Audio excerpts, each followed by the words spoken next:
Hello students, previous class में हमने chapter 4 quadratic equations में एक्सरसाइज 4.1 को कंप्लीट किया था और वहां पे हमने आपको बताया था कि क्वाड्रेटिक इक्वेशंस क्या होती हैं।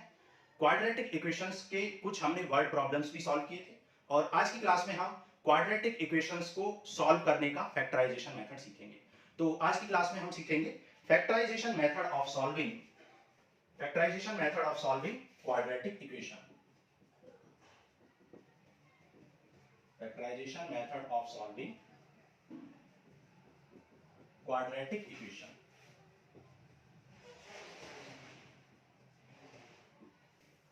ठीक है, अब देखो फैक्टराइजेशन मेथड कोई नया मेथड नहीं है। क्लास 8th में भी आपने फैक्टराइजेशन सीखा है, 9th में भी आपने फैक्टराइजेशन सीखा हुआ है। ठीक है, तो ये कोई नया मेथड नहीं है, पहले भी आप कर चुके हो। तो लेकिन यहाँ पर कुछ बातें आपको मैंने बतानी है जो कि मैं इंट्रोडक्शन क्लास ऑफ एक्सरसाइज 4.1 में पहले ही बता चुका, लेकिन फिर से एक बात समझ लेते हैं। देखो मैंने बताया था ax² + bx + c एक पॉलिनोमियल है। This is the quadratic polynomial. ये एक क्वाड्रेटिक पॉलिनोमियल है। ठीक है, और हमने आपको बताया था कि अगर किसी क्वाड्रेटिक पॉलिनोमियल को हम इक्वल टू 0 कर दें, अगर किसी क्वाड्रेटिक पॉलिनोमियल को या किसी भी पॉलिनोमियल को हम इक्वल टू 0 कर दें तो हमें x की कुछ वैल्यू मिलती है। ठीक है, then we get if px equal to 0 then we get, तो हमें क्या मिलता है, x की कुछ वैल्यूज मिलती हैं। सपोज x की वैल्यू हमें अल्फा मिलती है, तो हम कहते हैं then we say x equal to alpha is zero of polynomial. तो हम कहते हैं कि x equal to alpha zero of polynomial है। ठीक है, हम कहते हैं x इक्वल टू अल्फा क्या है, जीरो ऑफ पॉलिनोमियल।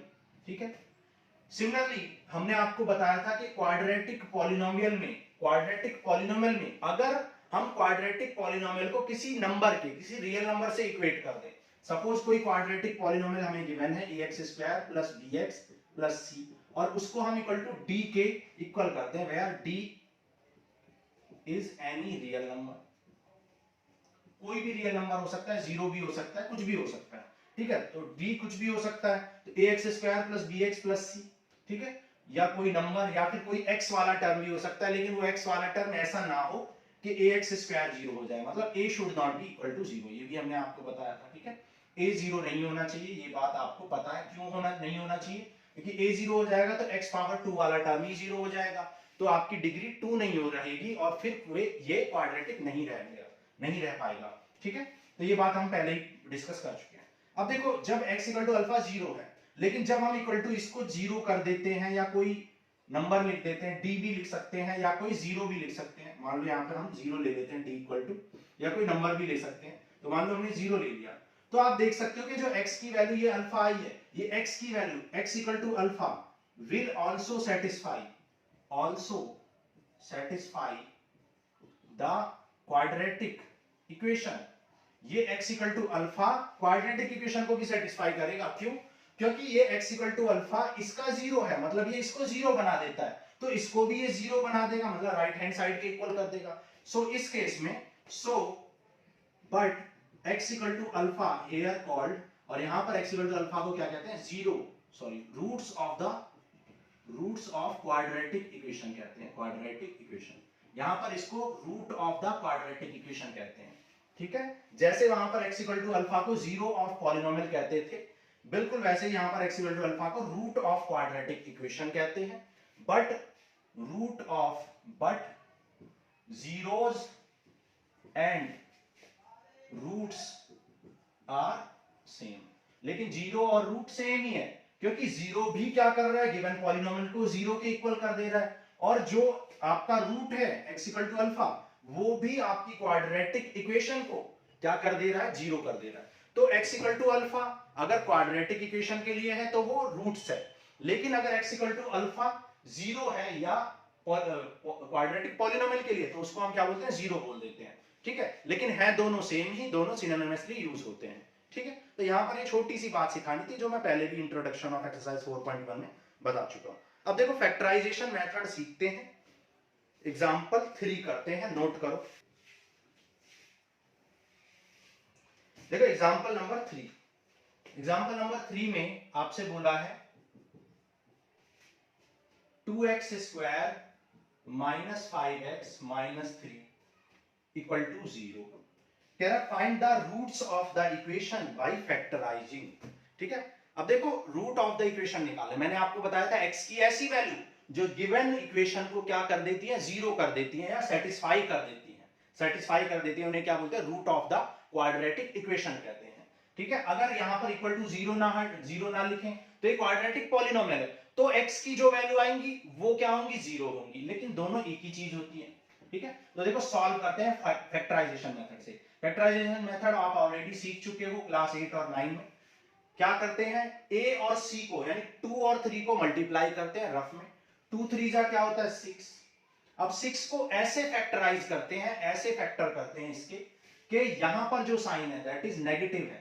नेगेटिव है तो सब्ट्रैक्ट करके कितना लाने की कोशिश करेंगे, 5 लाने की कोशिश करेंगे सब्ट्रैक्ट करके। अगर यहां प्लस होता तो ऐड करके 5 लाने की कोशिश करते। ठीक है, तो देखो 2 3 जा 6, तो 2 और 3 को ऐड करके तो 5 ला सकते हैं, लेकिन सब्ट्रैक्ट करके नहीं ला सकते। लेकिन अगर आप थोड़ा सा ध्यान दो तो आप जानते हो 6 1 जा 6, और 6 और 1 को सब्ट्रैक्ट करके आप 5 ला सकते हो, है ना। तो यहां पर 6 और 5 ले लेंगे, क्योंकि आपको नेगेटिव 5 चाहिए, तो नेगेटिव 6 में पॉजिटिव 1 ऐड कर दोगे तो नेगेटिव 5 आ जाएगा। ठीक है, माइनस 5 आ जाएगा। अब यहाँ पर 2x कॉमन है तो x माइनस 3 बचेगा। फिर यहाँ 1 कॉमन है, कुछ भी कॉमन नहीं है तो 1 कॉमन है, क्या बचेगा x माइनस 3 इक्वल टू 0। अब इस पूरे में क्या कॉमन है, x माइनस 3 कॉमन है, तो क्या बच जाएगा अंदर 2x प्लस 1 इक्वल टू 0 बन जाएगा। ओके, अब आप देख सकते हो कि इन दोनों टर्म का प्रोडक्ट 0 है। भाई इसका और इसका प्रोडक्ट कितना है, 0 है। जब दो चीजों का प्रोडक्ट 0 होता है तो आप कह सकते हैं कि या तो फर्स्ट टर्म 0 है या सेकंड टर्म 0 है, तभी तो उनका प्रोडक्ट 0 आया। तो आप कह सकते हो either x minus 3 equal to 0 और 2x plus 1 equal to 0। So x minus 3 0 कब होगा, जब x की वैल्यू 3 होगी, x इक्वल टू 3। भाई x की वैल्यू 3 पुट करो तो 3 माइनस 3 0 हो जाएगा, ये टर्म 0, और एक टर्म 0 होने से पूरा टर्म 0 हो जाएगा। तो x की वैल्यू क्या आ गई है 3। सिमिलरली यहां से 2x इक्वल टू प्लस 1 इधर जाएगा तो माइनस 1, सो x आ जाएगा माइनस 1/2। ठीक है, तो या तो x की वैल्यू ये होगी या x की वैल्यू ये होगी। ठीक है, तो x की ये दोनों वैल्यू क्या होंगी, इसको 0 बना देंगी या इसको सेटिस्फाई कर देंगी, इसलिए ये क्या है, रूट्स ऑफ दिस इक्वेशन और 0 ऑफ दिस पॉलिनोमियल है। ठीक है, so x equal to 3 and x equal to minus 1/2 are roots of the given quadratic equation. आप चेक भी कर सकते हो, वेरिफिकेशन भी कर सकते हो। वेरिफिकेशन करने के लिए आप क्या करोगे, लेफ्ट साइड में पुट कर दो LHS में, क्या है 2x square minus 5x minus 3, x की वैल्यू 3 पुट कर दो तो आ जाए 3 3 जा 9 2 जा 18 15, और 18 माइनस 18 क्या आ जाएगा, 0 आ जाएगा, which is right hand side. Similarly आप x इक्वल टू माइनस 1/2 को भी चेक कर सकते हो कि ये सेटिस्फाई कर रहा है, LHS इक्वल टू RHS कर रहा है या नहीं कर रहा है। ठीक है, तो ये जरूर करेगा क्योंकि हमने बिल्कुल करेक्ट किया। ठीक है, तो ये हमने कर लिए। कुछ गलती की है क्या हमने, 2x स्क्वायर माइनस 5। ठीक है, अब देखो हमने थोड़ा सा गलत क्वेश्चन नोट कर लिया था, यहां पर 2x square minus 5x plus 3 था, जबकि हमने माइनस 3 लिख दिया। कोई बात नहीं, एक एक्स्ट्रा क्वेश्चन हमने सीख लिया।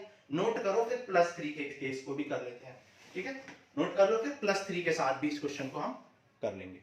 ठीक है, अब देखो प्लस 3 के साथ भी कर लेते हैं इस क्वेश्चन को, एग्जाम्पल 3 को। ठीक है, आपके क्वेश्चन में यहां पर क्या गिवन था, प्लस 3 गिवन था, तो प्लस और माइनस दोनों का केस हम समझ जाएंगे। अब देखो यहां पर प्लस है, तो क्योंकि यहां पर प्लस है तो 2 3 जा 6। अब 6 को ऐसे फैक्टराइज करेंगे, क्योंकि यहां प्लस है तो ऐड करके माइनस 5 लेके आएंगे, ऐड करके। तो 2 3 जा 6, क्या 2 और 3 को ऐड करके माइनस 5 आ जाएगा, बिल्कुल आ जाएगा। तो कर लो, माइनस 2 और माइनस 3 कितना होता है, माइनस 2 और माइनस 3 माइनस 5 होता है ना। तो 2x कॉमन ले लो, क्या बचेगा x माइनस 1। यहाँ पे 3 कॉमन ले लो, माइनस कॉमन लेना पड़ेगा, क्यों, क्योंकि यहाँ x माइनस 1 है, यहाँ भी माइनस चाहते हैं, तो माइनस कॉमन लोगे और 3, तो क्या बचेगा x, और प्लस में से माइनस कॉमन निकाल लिया तो एक माइनस और बच जाएगा। भाई प्लस किससे मिलके बनता है, माइनस और इंटू माइनस से, तो एक माइनस और बच गया और 1 बच गया, क्योंकि 3 तो आपने कॉमन निकाल लिया। और जब ये दोनों इक्वल आ जाए इसका मतलब आपने बिल्कुल करेक्ट किया है आंसर। ठीक है, x माइनस 1 कॉमन ले लो, क्या आ जाए 2x माइनस 3 इक्वल टू 0। अब दो प्रोडक्ट का दो टर्म का प्रोडक्ट जीरो है, तो या तो फर्स्ट टर्म जीरो होगा या फिर सेकंड टर्म जीरो होगा। तो यहाँ से x इक्वल टू 1 आ जाएगा और यहाँ से x इक्वल टू 3/2 आ जाएगा, 3/2 आ जाएगा। तो x equal to 1 and x equal to 3/2 are the zeros of the given quadratic equation. ठीक है, तो ये हो गए हमारे जीरो। आप वेरीफाई भी कर सकते हो। कैसे वेरीफाई करोगे? x की वैल्यू पुट कर दो यहाँ पर 1, तो 1 पुट करने से आपका जीरो आ जाना चाहिए। देखो कर लेते हैं लेफ्ट हैंड साइड में। तो 2 into x square that is 1 square, 5 into 1 plus 3, तो 2 5 plus 3 और 3 plus 2 कितना होगा 5 और 5 से 5 cancel which is 0 which is right hand side। Similarly आप x equal to 3/2 को पुट करोगे, अगर सेटिस्फाई कर दिया तो आप कहेंगे yes this is the zero or roots of this quadratic equation। ठीक है, जीरो बोलते हैं पोलिनोमियल के केस में और रूट्स बोलते हैं क्वाड्रेटिक इक्वेशन के केस में, लेकिन दोनों सिनोनिमसली यूज हो सकते हैं, किए जाते हैं। ओके, एग्जांपल 4 करते हैं। एग्जांपल नंबर 4 में कह रहा है 6x स्क्वायर, कह रहा है 6x square minus x minus 2 equal to 0। Find the roots of the quadratic equation. आपको क्वाड्रेटिक इक्वेशन गिवन है क्योंकि इसकी डिग्री 2 है, i पावर 2 है, इसलिए क्वाड्रेटिक है। तो सॉल्व करते हैं, देखो क्या करेंगे, 6 2 जा 12, 12 को ऐसे फैक्टराइज करेंगे क्योंकि यहाँ नेगेटिव है, तो सब्ट्रैक्ट करके कितना लाने की कोशिश करेंगे, -1 लाने की कोशिश करेंगे। 2 6 जा 12, 6 और 2 को सब्ट्रैक्ट करके ला सकते हो -1? बिल्कुल नहीं ला सकते हो। 2 3 जा, अब देखो 2 2 जा 4, 4 और 3 को आप सब्ट्रैक्ट करके -1 ला सकते हो। ठीक है, तो ले आओ, क्या आ जाएगा 6x स्क्वायर माइनस का 4 और प्लस का 3। भाई माइनस का 4 और प्लस 3 क्या दे देंगे, -1 दे देंगे, बस हो गया क्वेश्चन। यहाँ पे कॉमन क्या, देखो दोनों में 2 कॉमन है, x भी कॉमन है, तो 2 3 जा 6 x बचेगा और 2 2 जा 4 2 बचेगा। यहाँ पे कुछ भी कॉमन नहीं है तो 1 कॉमन ले लो, तो क्या बचेगा 3x माइनस 2। दोनों इक्वल आ गए, इसका मतलब बिल्कुल करेक्ट चल रहे हैं। 3x माइनस 2 कॉमन ले लो, 3x माइनस 2 कॉमन लोगे तो क्या बच जाएगा, 2x प्लस 1 बच जाएगा अंदर, है ना। ये कॉमन निकालोगे तो क्या बचेगा 2x प्लस 1। अब दो टर्म का प्रोडक्ट जीरो है, तो या तो फर्स्ट टर्म जीरो है या फिर सेकंड टर्म जीरो है। तो या तो 3x माइनस 2 इक्वल टू 0 है या फिर 2x प्लस 1 इक्वल टू 0 है। तो यहाँ से 3x इक्वल टू क्या आ जाएगा, -2 इधर जाएगा तो +2 और x आ जाएगा 2/3। ठीक है, यहाँ पर 2x equal to -1, so x आ जाएगा -1/2। आप वेरीफाई भी कर सकते हो, x की वैल्यू यहाँ पुट करो लेफ्ट साइड में, अगर 0 आ गया तो आप कहेंगे x equal to 2/3 is zero of this polynomial और root of this quadratic equation. ठीक है, उसी तरीके से इसको भी चेक कर सकते हो। देखो एग्जांपल 5 करते हैं, कह रहा find the roots of the quadratic equation this. Example number 5 में आपको क्या करना है, roots of the quadratic equation find करने हैं। इक्वेशन गिवन है 3x square minus 2√6x plus 2 equal to 0। ठीक है, ये आपको इक्वेशन गिवन है और आपको रूट्स फाइंड करने हैं। सबसे पहले आप क्या करोगे, 3 2 जा 6 करोगे। ठीक है, और अब इस 6 को ऐसे फैक्टराइज करोगे कि आपको 2√6 मिल जाए।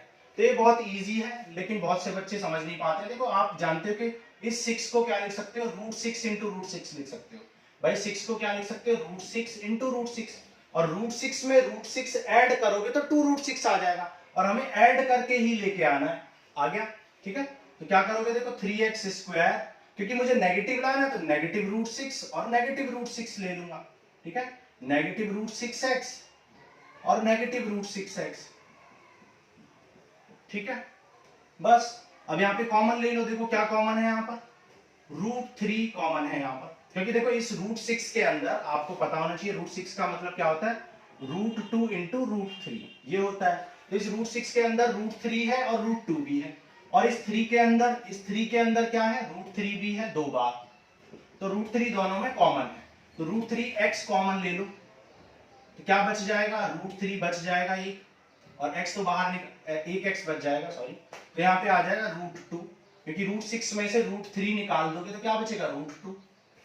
और यहाँ पर सिमिलरली इस 2 को क्या लिख सकते हो, इस 2 को लिख सकते हो √2 इंटू √2। तो इस √6 के अंदर भी √2 है और 2 के अंदर भी √2 है, तो √2 कॉमन ले लो, लेकिन हमें बीच में माइनस लेके आना है, तभी तो दोनों इक्वल होंगे, तो माइनस कॉमन निकालना पड़ेगा। तो माइनस कॉमन निकाला तो ये पॉजिटिव हो गया। ठीक है, √3 बच जाएगा, √2 निकाल लोगे तो, और ये -2 हो जाएगा। ठीक है। नाउ इसमें √3 माइनस एक्स माइनस √2 कॉमन है। जब ये कॉमन निकाल लोगे तो क्या बचेगा, √3x माइनस √2 इक्वल टू 0। ठीक है। नाउ यहाँ अब देखो दो टर्म का प्रोडक्ट 0 है, या तो फर्स्ट टर्म 0 होगा, √3x माइनस √2 0 होगा, या फिर सेकंड टर्म 0 होगा। तो जब फर्स्ट टर्म को इक्वल टू 0 कर लोगे तो √3x equal to √2, so x equal to क्या आ जाए, √2/√3। ठीक है। सिमिलरली यहां से √3x इक्वल टू √2 आ जाए, सो यहां से भी x इक्वल टू √2/√3 आ जाए। तो आप यहां देख सकते हो x की दोनों वैल्यू कैसी आई है, इक्वल आई है। इनको बोलते हैं हम रिपीटेड रूट्स। मतलब जब x की दोनों वैल्यू यानी दोनों रूट्स इक्वल आते हैं तो हम क्या बोलते हैं, रिपीटेड और इक्वल रूट्स कहते हैं। और अगर इन अनइक्वल आते हैं तो अनइक्वल रूट्स कहते हैं। तो एग्जांपल 5 हमने कर लिया, एग्जांपल 6 करते हैं, नोट कर लो। देखो एग्जांपल नंबर 6 में कह रहा है find the dimension of the prayer hall discussed in the section 4.1। देखो section 4.1 that is introduction and conceptual class of exercise 4.1 में हमने आपको बताया था कि अगर एक हॉल है, एक प्रैक्टिकल प्रॉब्लम बताई थी, अगर एक हॉल है जिसकी लेंथ x है और ब्रेथ 2x + 1 है, तो और उसका एरिया हमें गिवन था 300। तो हमने आपको बताया था, वहां पे हमने सॉल्व भी करके बताया था, एरिया इक्वल टू क्या था, लेंथ इनटू ब्रेथ। लेंथ क्या है x और ब्रेथ क्या है 2x + 1 और एरिया 300 गिवन है। तो ये क्या हो जाएगा, ये हो जाएगा 2x² + x इक्वल टू 300। और 300 को आप उस साइड ले जाओ और इक्वल टू 0 लिख दो। अब इक्वल टू 0 इधर लिखो चाहे इधर लिखो, एक ही बात है, इक्वल टू 0 लिख दो। नाउ अब इसको फैक्टराइज करेंगे कैसे, 2 × 300 क्या होता है, 600 होता है। और 600 को फैक्टराइज करो तो ये आ गया 300, फिर 2 से करो 150, फिर 2 से करो 75, क्योंकि हमें क्या लेके आना है, 1 लेके आना है। ठीक है। तो आप जानते हो 8 और 75 से 1 तो आएगा नहीं, तो और करना पड़ेगा 15। तो देखो 3 2 = 6, 6 2 = 12, 12 2 = 24, 24 और 15 से आएगा क्या 1x, सब्ट्रैक्ट करके लेके आना है। ठीक है, सब्ट्रैक्ट करके नहीं आ रहा है तो और फैक्टराइज करो, 3 5 जा। अब देखो 3 3 = 9, 2 = 18 और 5 2 = 10, 2 = 20। तो 20 और 18 यहां भी अभी नहीं आ रहा। ठीक है, 300 150 75 एंड यहां पे हमने गलत कर दिया, सॉरी। ठीक है, 3 से कैंसिल करोगे तो क्या आएगा, 25 आएगा ना यहाँ पे, और 5 5 जा। तो देखो 5 3 = 15, 2 = 30 और 5 2 = 10, 2 = 20। तो अभी भी नहीं आ रहा है, तो 5 3 = 15 कर लो और ये हो गया नहीं आ रहा है, 5 3 = 15।